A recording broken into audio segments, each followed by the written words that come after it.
I'm going to start briefly introducing the speakers and the topic. Okay.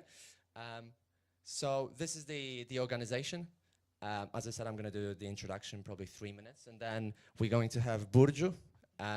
She's going to tell us a bit of a personal story, her journey as a teacher to where she kind of is now and how she's achieved it. And then we're going to have Josh Round talking about recruitment in his school, the issues that he's got and how he's trying to promote equality. And we're going to have Christopher Graham, and he's going to give us the teacher training perspective, because he trains teachers around the world.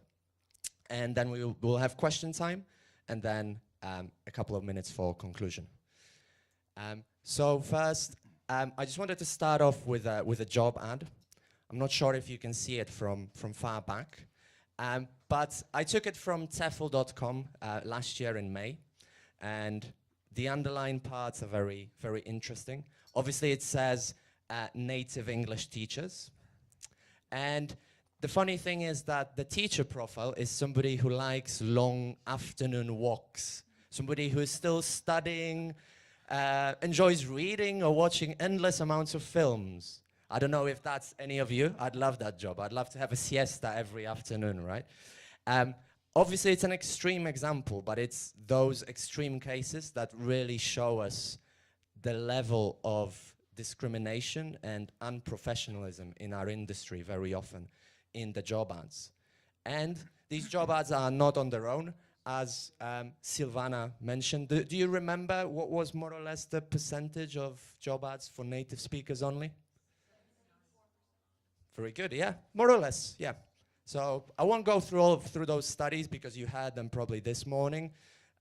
The first one was done in the UK, the second mainly in the Middle East.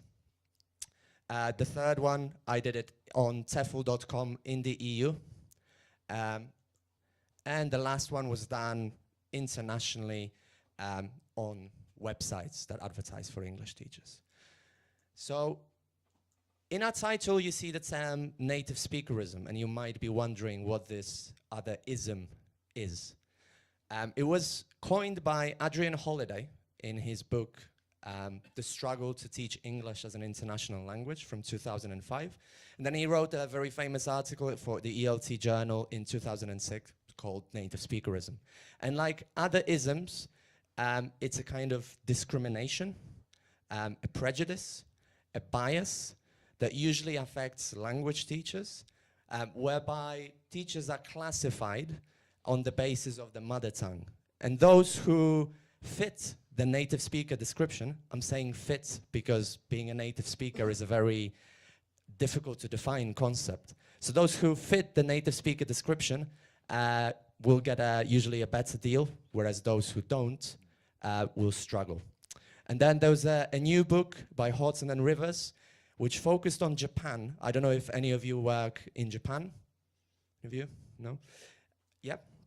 So what they pointed out is that Holiday's definition was very limited because it placed native speakers as that they always benefit from this ideology.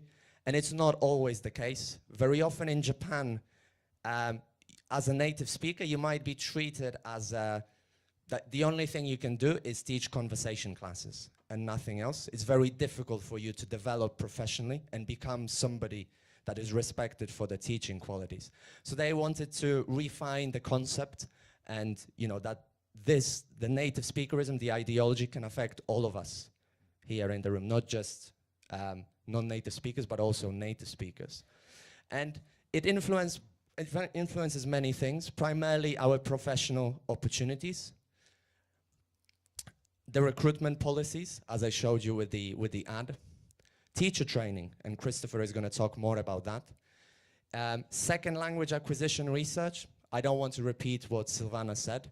If you were there, there's a huge, and there's been for a very long time, a huge monolingual bias in second language acquisition research. And it's taken for granted that a native speaker is an ideal language model, unaffected by sort of memory limitations. So it's this Chomskyan ideal, and it's been placed in second language acquisition. And recently that's been critiqued a lot. And I think what we want you to get out of this session is how to tackle this problem, what you can do to advance the cause.